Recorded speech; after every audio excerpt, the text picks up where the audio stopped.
Ready. আসসালামু আলাইকুম। আমাদের বিশ্বনবীর হযরত মুহাম্মদ সাল্লাল্লাহু আলাইহি ওয়াসাল্লামের আদর্শ, তোমরা বড়দেরকে সম্মান করো, ছোটদেরকে আদর করো। প্রিয় নবী হযরত মুহাম্মদ সাল্লাল্লাহু আলাইহি ওয়াসাল্লামের উপর একবার দুরূদ শরীফ পড়লে আল্লাহ পাক 10টা রহমত নাজিল করে, 10টা গুনাহ মাফ করে, 10টা সম্মান বৃদ্ধি পায়।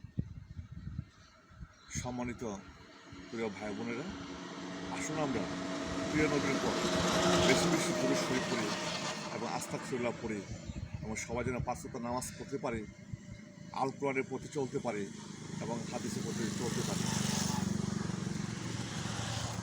আল্লাহ পাক পবিত্র কোরআন শরীফে বলেছেন, তোমরা মুমিন মুসলমান না হয়ে তোমরা কবরে আসিও না, কবরে আসিও না। নামাজ বিশ্বনবী হযরত সাল্লাল্লাহু আলাইহি ওয়াসাল্লাম মেরাজ থেকে উপহার হিসেবে আনলো। আসুন আমরা সবাই 5 ওয়াক্ত নামাজ পড়ি, মানুষকে ভালোবাসি, আল কোরআনের প্রতি চলি, হাদিস আলোকে চলি, সুন্দর জীবন গড়ি। আসসালামু আলাইকুম, সবাইকে ধন্যবাদ।